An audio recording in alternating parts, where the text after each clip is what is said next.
Allison hop on. I can hear. I don't know why I'm not on the picture. Can you hear me? We can, yes. So let's see here if I can figure that out. Start video. Oh, okay. My IT guy's here. He's really cheap. Okay, I'm here. It's always nice to have those helping hands. All right. Okay, you guys are live. Thank you. Welcome to the Parks and Trails Commission meeting of Tuesday, October 27th at 5:30 p.m. Let the record show that we have Meg Johnson, Adam Baer, Allison Barclay, Stephanie Peterson, Cassie Harold, Steve Korbecki. Sorry, I don't know why my lamp keeps going in and out here. Add a little fun to the meeting. And Alderman Fritz Wiesehan. So we have a quorum. May I have a motion to approve the minutes of August 17th? So And if you could moved. just, thank you, Steve. I'll second. All in favor? Aye. Any opposed? All right, the minutes stand approved. Oh, this might be fun. Psychedelic. Right, I know, I'm sorry, I don't intend for the flashing lights, but all right, do we have any park reports or town square report? A report on Longview, and I'm sure you're aware of this, but on the far side of the lake, the railing is really coming apart, and there's now a huge hole between the path and the retaining wall.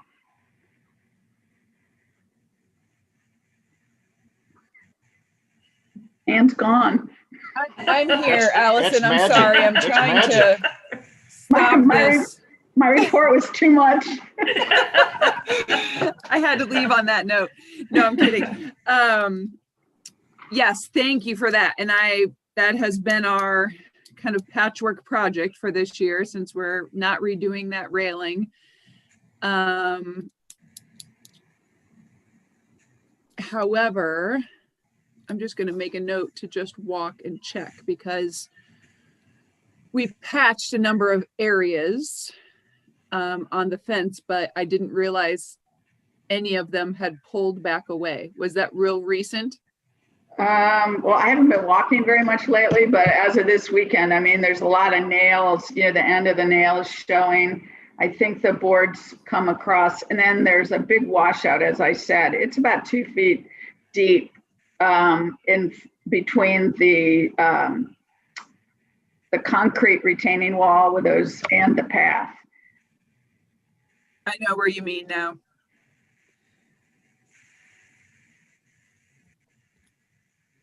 Yeah, one of the other items that was postponed from this year was the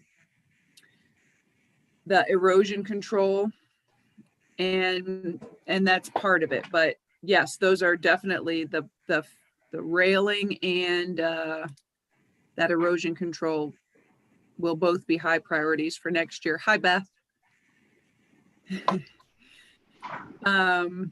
So let's. Who else has one? Steve, I have one other hand thing up. about Longview.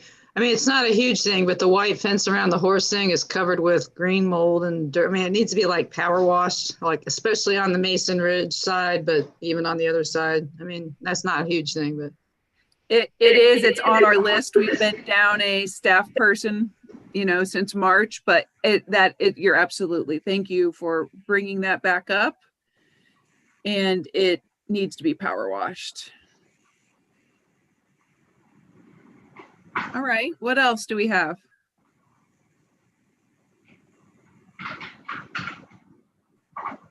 Okay.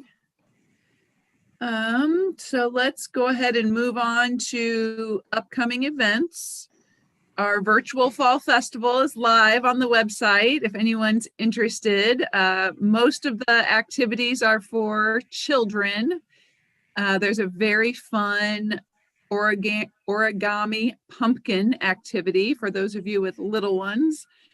But then there's also a live recorded in Longview concert by Midlife. So that's the band who has been doing the fall festival in previous years. They came over and recorded in the barn and in the park and have a great show. So it's, if you're looking for something to listen to, just go to the Parks and Recreation page and you'll see the fall festival link, and they're the first YouTube video right there at the top. You'll see Midlife, and it's something fun to listen to, a little concert in your house if you're not going a lot of places these days.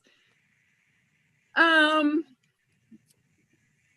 just run through these events kind of quickly just to keep them on our radar. The virtual holiday boutique will be available the month of November. All of the vendors will be in the November newsletter. So we have sold advertising space, and then we're linking residents to those local small businesses. We have talked already about the turkey trot last month. We'll have shirts available the day after Thanksgiving. And so those will be pre-order, and then we'll pick up with contact-free pickup the day after Thanksgiving, like we usually do. And what about volunteers? You need anybody? I really don't. I would love to see all of your faces, though. Just come walk that morning if you're interested. Come to the park and go for a walk. We'll have staff working that morning, so we'll have all the t-shirts out. But we'd love to see everybody come enjoy the park that day if you're available. Okay. Let's see. Then next we have Pictures with Santa, which is Saturday, December 5th. We're looking for great weather at Town Square that evening. Yes, we are. Santa ordered it. And I still have the FY 2021 budget on here. We haven't come to any changes or any updates since our last meeting. The budget was presented to the Board of Aldermen, but we don't have any feedback changes, really anything new to review just yet with this group. And so without further ado, I'd like to welcome Skip Mange, former Alderman Skip Mange, to our meeting. And Skip is going to talk with us about interpretive signage for the cabins at Drace Park. And you should have each received the information via email prior to the meeting. Skip, I'll let you take it away. Yeah, thank you, Ann. And I'm kind of like a bad penny. I keep showing up, but I'm here again to talk about some signage principally in Drace Park. You all may remember in 2012, I think it was, we got a call from a family from realtor that had a house listed on Conway Road. She told me there was a log cabin in pristine condition inside the house. We went over and looked at it, and sure enough, here's this 2-story log cabin. The logs are in great shape. And it said, you know, we need to save this log cabin. So I actually brought the whole Board of Aldermen into the log cabin and tried to convince them to put up the $10,000 needed just to save the logs. They wouldn't do it. So I said, okay, we'll do it ourselves, meaning the Historical Society would go ahead and raise the money to do that. It took about a month, but we did raise about $12,000 with the help of Ann. And we were able to then hire a contractor to move the logs over to Drace Park, and they were stored there for a couple of years while the city went and applied for a grant. Part of the grant application initially was to include interpretive signs, not only for the OG log cabin that we were moving, but for 2 other log cabins that were already in Drace Park. But in the end, we didn't have enough money to do that, so that got removed from the application. And the final work was to rebuild the OG log cabin and take off the 1950s addition to what was called a crop cabin that was original to that property. So what we have when all that was done is we had 3 log cabins that look pretty good in my estimation anyway, and they're sitting there for the enjoyment of our residents. Now, and then I got involved in the town square and I kind of ran out of time to address the sign issue.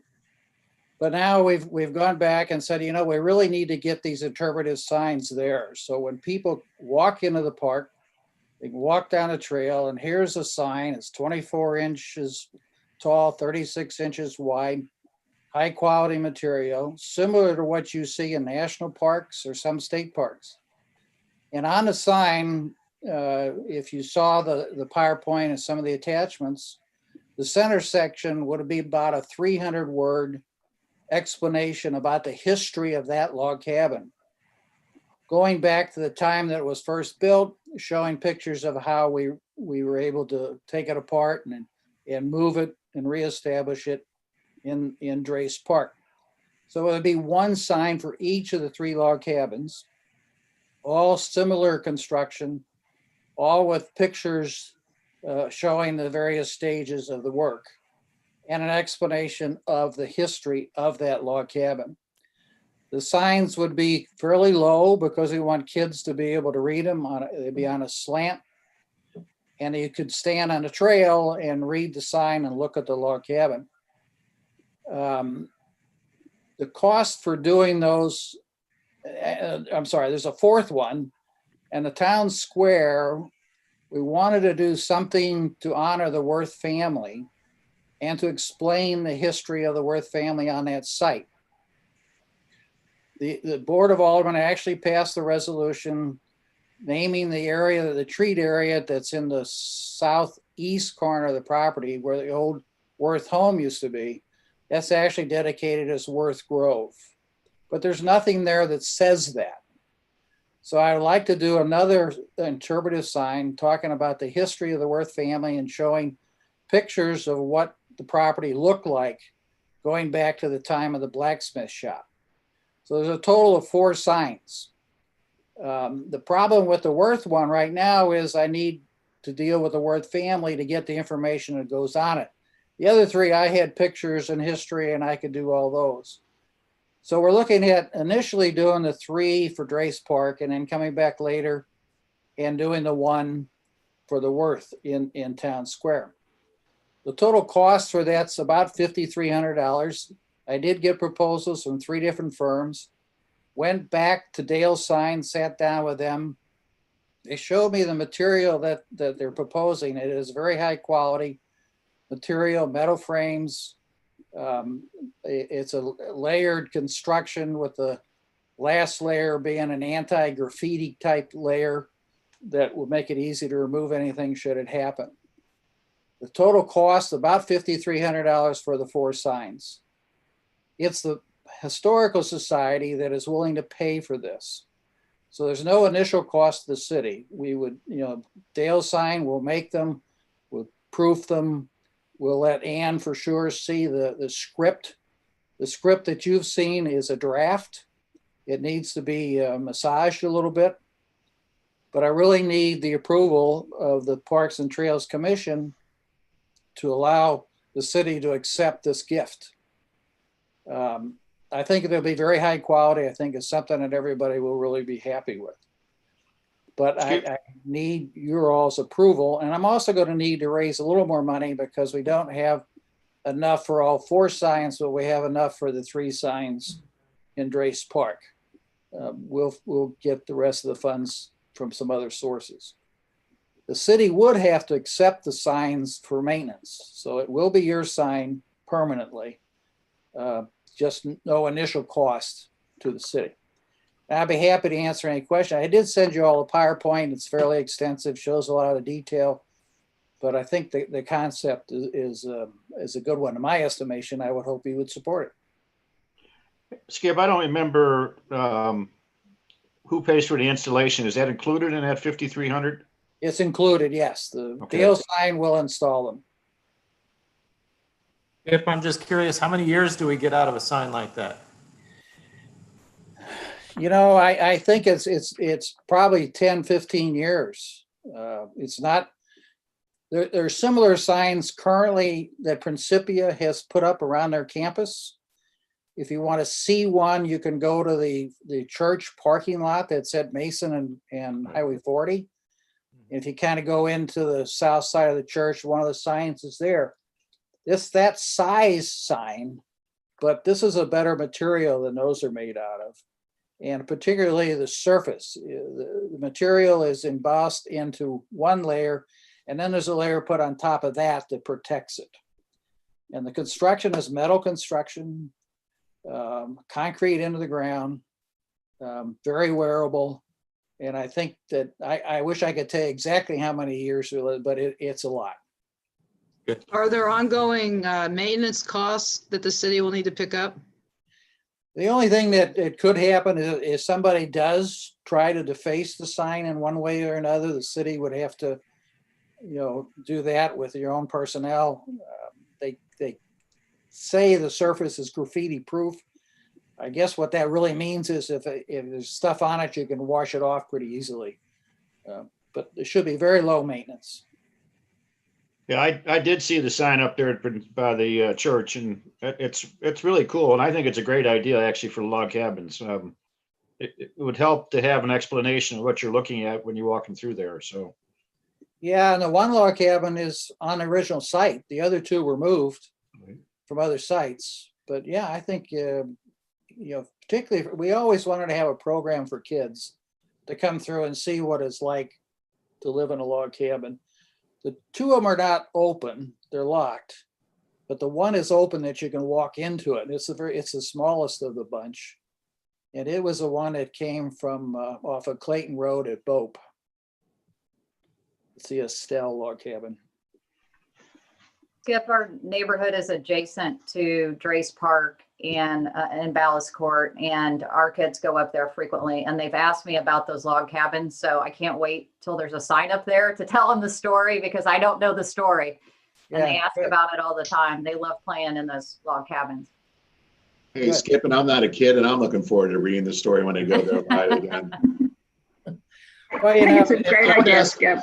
Hey, Skip, I have one question. Would obviously somebody, possibly Ann, would still do a final edit of the material that's going to go on there before it actually gets produced, correct? Yes. Okay, because no offense, I did see a couple grammatical mistakes and a punctuation. Not that it was any big deal. Your story was awesome, Skip, so I appreciate it. But I think we need one more final edit maybe before they're produced. Well, You're recruited, John. And you look like you might be an English teacher on the side, so I was hoping you'd take that on. Hey, I'll do it with you. How's that? Great deal. Of English. Yeah, we can send it to everybody. It's no problem. Now, we also have to double check make sure I'm absolutely correct on the history, on the dates and names and things like that. And I'm an engineer, so I'm not a writer. So I look for people to correct the English for me. But yeah, and then what Dale Sign does is they actually produce a draft or a proof copy. And then we'll see that proof copy. But before I even give it to them, I want to make sure what I give them is correct. And there's one more step in this process. I have to go to the board of the Historical Society and get their approval. I've chatted with them about it, but I wanted to come to you all first and be able to get your approval before I actually move to the Historical Society board. Shouldn't be a problem. It seems like a no-brainer to me. Are we missing something here, guys? I think it's a great idea. Do we need a motion to heartily endorse this? Yes, please. I move Adam? to heartily endorse Skip's proposal. I think it's great. I move to heartily second that proposal. All in favor? Aye. Aye. You opposed? All right, wonderful. Good Thank job, you, Skip. Skip, Well, for thank all you. your work Thank on this. you. Thank you. And all. by the way, I'll speak for everybody. Skip, I'm really glad you're still involved with the city and us. Well, thank you. It's hard to get away. Thank you very much. Thanks, Skip. Thanks, Yeah. Skip. Yep. Okay, so we can move on to playground design scope discussion is our next item of business. At the last meeting, Beth brought up the concept of being able to possibly add some sort of play feature, playground, somewhere to play at Town Square. And we talked about it just sort of at the end of the meeting, but I thought this would be a good chance to get some feedback from the full group.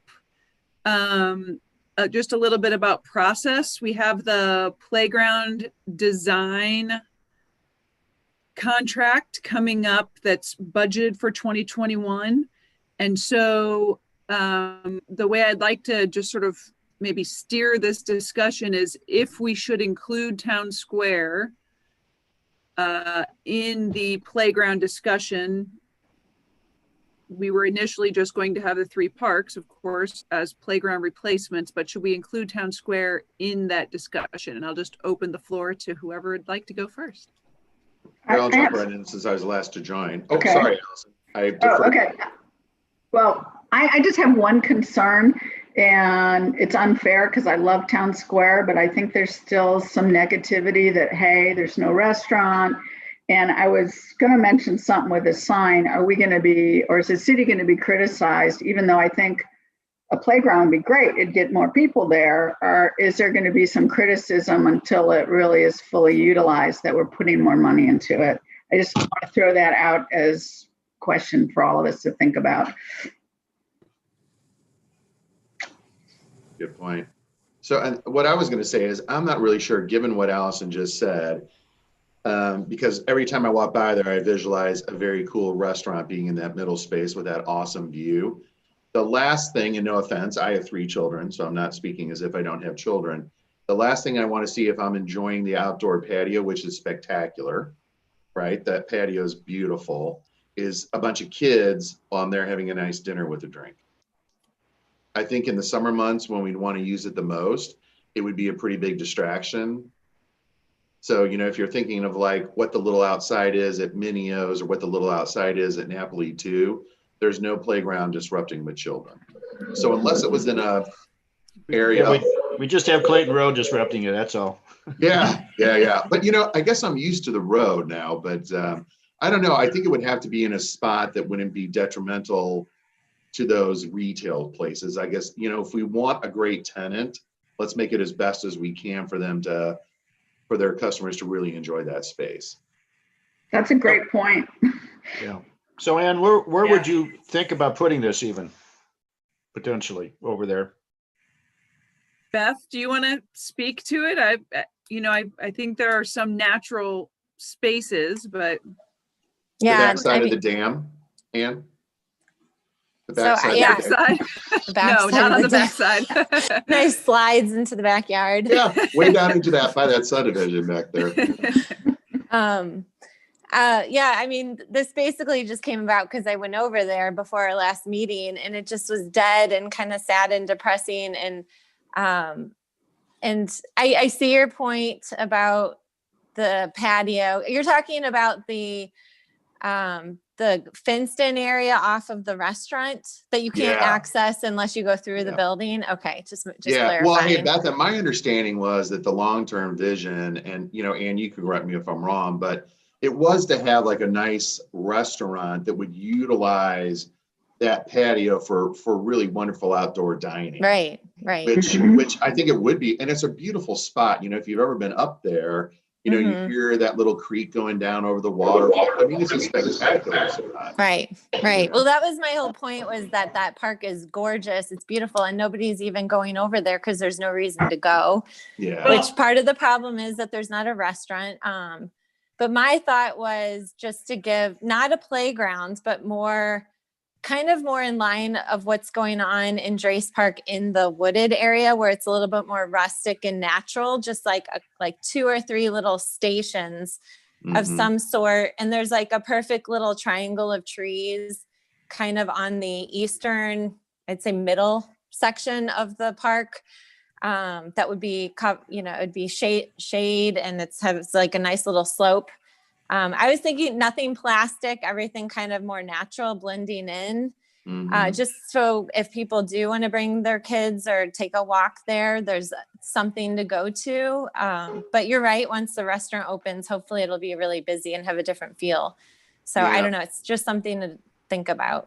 Well, Beth, I think it's not because I mean, I still walk my dogs through that park all the time. I live off Mason and I cut through the Episcopal Church.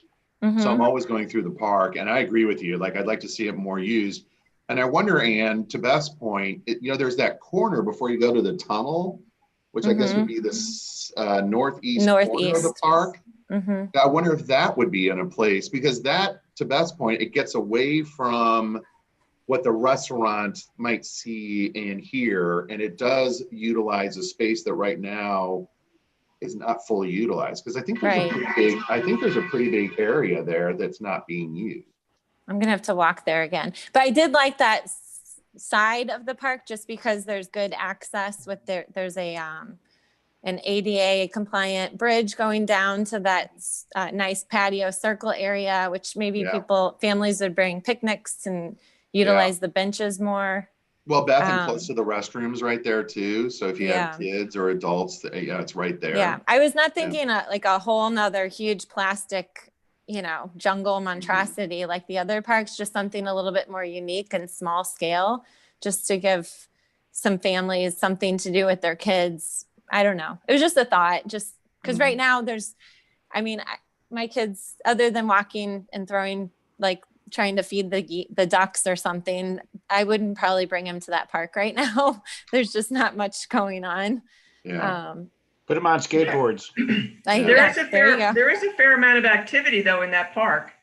See, I think you see more of it than I have, because Beth, I will tell you this. And also, if you walk through at lunchtime, now I know the weather's gotten colder, it's amazing how many people hang on in that park for lunch.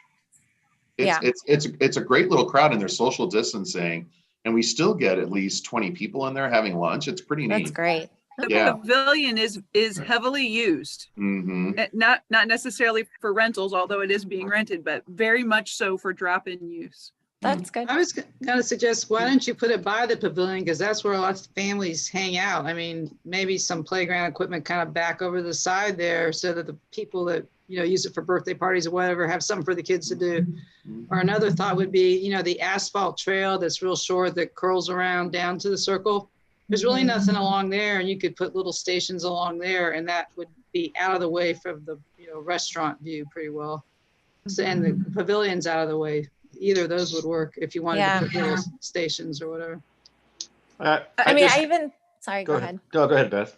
I was just even thinking, maybe not even a playground, but like Central Park in New York, they have the little boats that you can rent, and the kids can drive around the pond. Just something, just, I don't know, something different that would be kind of more of a draw to the park. Hey, Beth, Forest Park is doing a nature playscape right now. That's pretty cool. Yes. They're launching it in the spring. I follow them. I saw some of the stuff. They posted it, and they've got Missouri limestone boulders that kids can crawl on. They got trees to climb on and crawl through. They're just hollowed out logs that the kids crawl through. And then they have just water to be pumped down rocks, and the kids can operate the pump to pump the water down the rocks. So just kind of, like you're saying, more natural. Exactly. More natural, stations. organic. They just kind of crawl through some things. And I think a sensory garden they had in there too, but I have no idea how much all of that costs, but it was all very kind of minimalist in a sense that it meshed with the landscape. Right.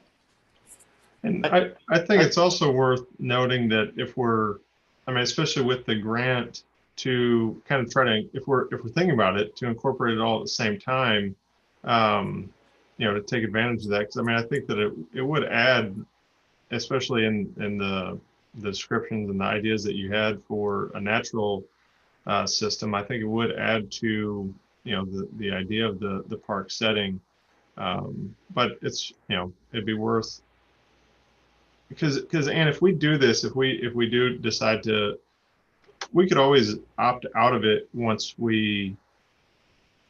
during that discovery stage, couldn't we? Opt out of what? Like if we decided, like, yeah, let's look into it, but then we decide, we see that it's a lot more money than we anticipated, then we only use the grant for the other 3 playgrounds. Sure. And I mean, even, we have to keep in mind that when we talk about the grant, we're really talking about construction in 2023. Mm-hmm. So we probably want to do something before Beth's children are that old.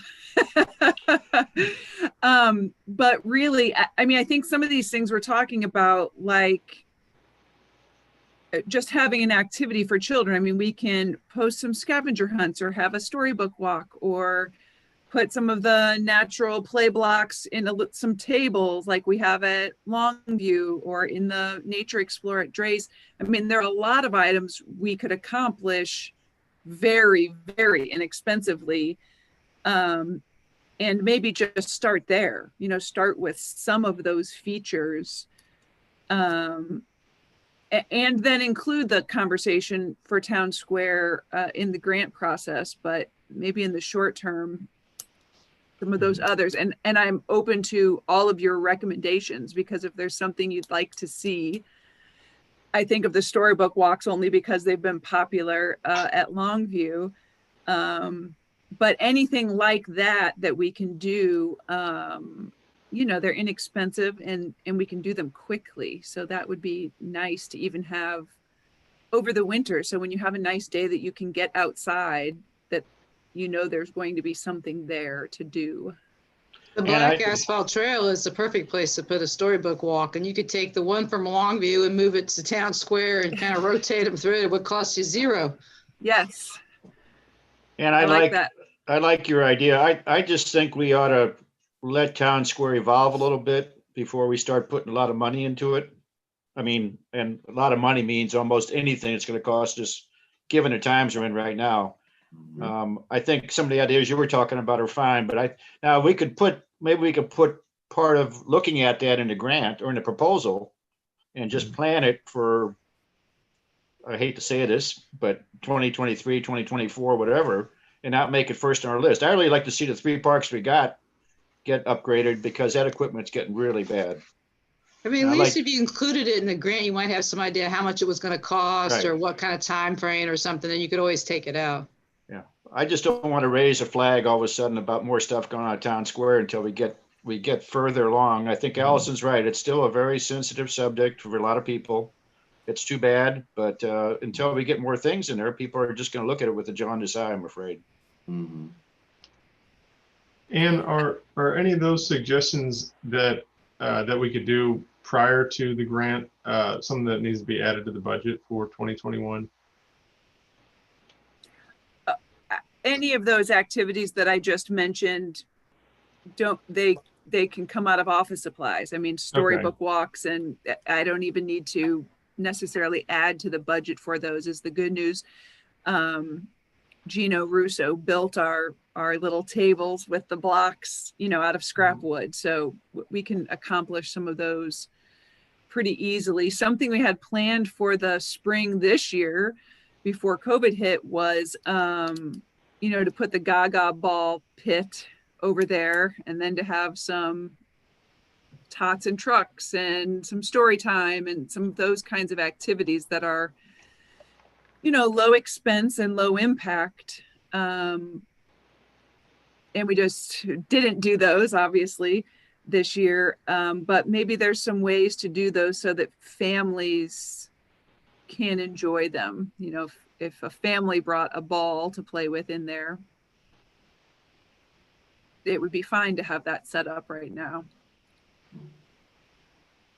So I'll reach out to some of you who sound kind of interested and bounce some ideas off of you. It sounds to me like maybe we start there. reference some of those ideas that Forest Park is using. Those sound great. I haven't really looked at that project, so I'm interested to look at it a little closer. And if we can steal some of those and make them our own, I think that's doable. And I also think the sensitivity to expenses of Town Square and toward Town Square, maybe we want to just make sure that we're prioritizing the parks that we've been sort of waiting to replace the playgrounds for a while now. Make sure that those are top priority. Mhm. Does that sound Very good. like a good summary? Okay. Mhm. Then just under other, we kind of started the meeting quickly, and I intended to welcome you, Cassie, to our commission. And really, I would like to just invite you to sort of introduce yourself, let everybody know what made you decide to give up your evenings and volunteer for the Parks and Trails Commission. Thanks, Ann. Thanks for having me. Pleasure to serve on the commission. Cassie Harold. I live in Ballast Court, so off of Ballast Road in Ward 1. Our subdivision has kind of a back gate to Drace Park, so we're in Drace Park quite a bit. We also like to use the trail a lot along Clayton and come out to the other parks when we're going on a longer walk or run. But the reason I kind of got really interested in this is, in speaking with Pam Holman, our alderwoman for Ward 1, about the lack of connectivity between our neighborhood and the Clayton Trailway, and how much we enjoyed using it, but we didn't feel safe getting from it at our subdivision off of Ballast up to Clayton Road. And the only way we could really accomplish that is to cut through a neighbor's yard and get into Drace Park and access the trailway that way. So, having a 3-year-old who I've been pushing in a stroller for 2 years prior to this year, up and down, I would never do it up and down Ballast based on the number of cars, the speed people are traveling, and the fact you get people texting that are swerving over into the, there's not a concrete barrier. It's more of kind of a bike path, bike lane along the side there. It's a very wide road, but there's nothing protecting the pedestrians that are going up and down the road until you get about a quarter of a mile down to the De Pere line is where the sidewalk starts.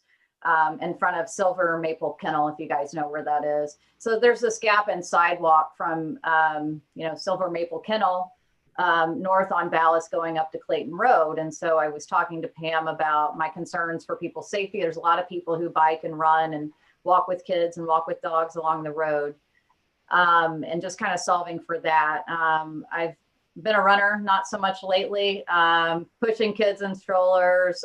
We like to utilize the parks. We like to be outside.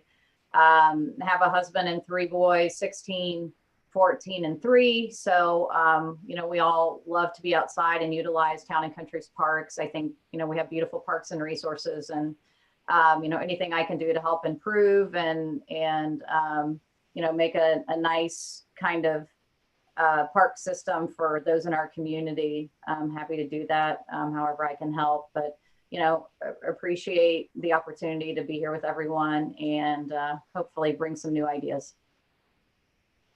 Thank you. Welcome. Thanks. All right. Does anyone have anything else for the good of the group? We've come to the end of our agenda. And I'd like to come back to the budget. I mean, Yes. you said there's no updates or nothing's changed really. When's it going to be fine? Or maybe I asked Fritz that question too. What's the timing? And are we worried about having to lose any employees next year or any of that kind of thing? We were sent a preliminary budget, but I believe we'll get the final in November.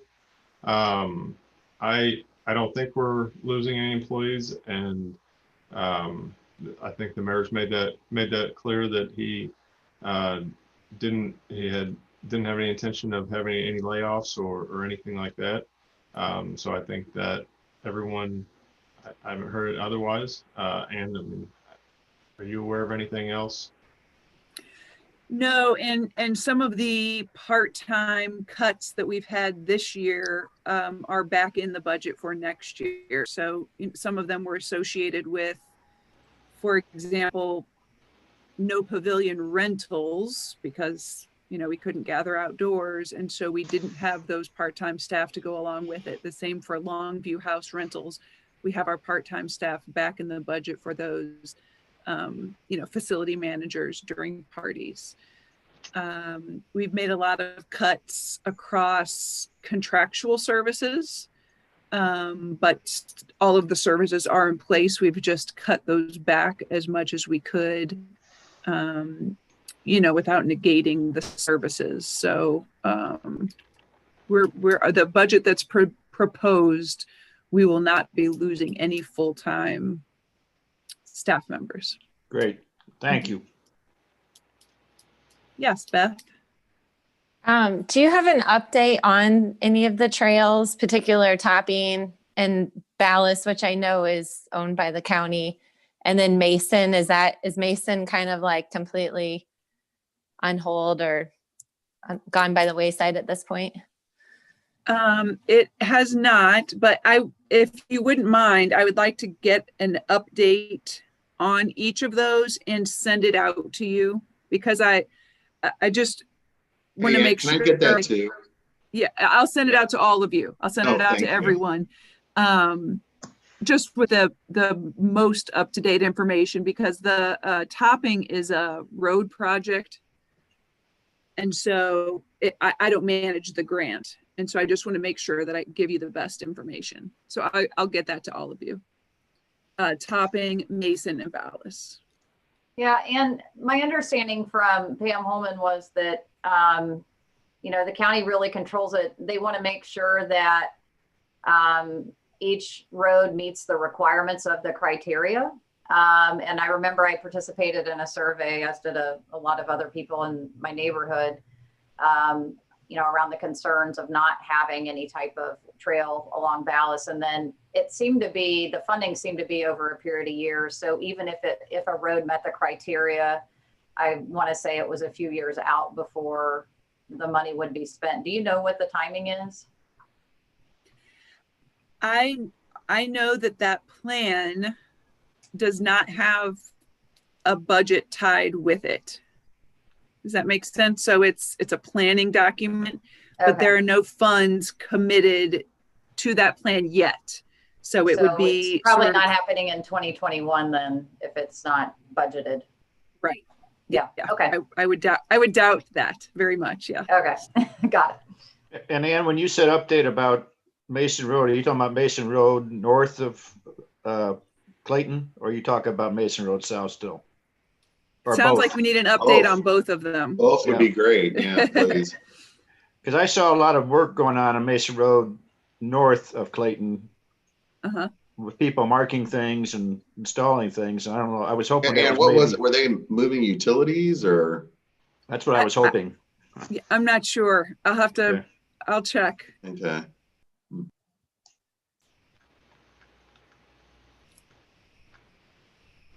Anything else? All right. So since the weather will be turning cold, shall I assume and prepare accordingly that we'll meet via Zoom in November? Does that work for everyone? Okay. So we'll go ahead and schedule that, and I'll get it out. And we will be back to that Monday, which I don't have my calendar in front of me here. Is 17th, maybe? That we'll do it the Monday. We'll go back to Monday. So it will be the 16th. 16th. Right, November 16th. Okay. And we did 5:30 to sort of beat the, to have some daylight during our meeting, but shall we go back to our regular 6:30 time, or I don't have a preference. Does anybody?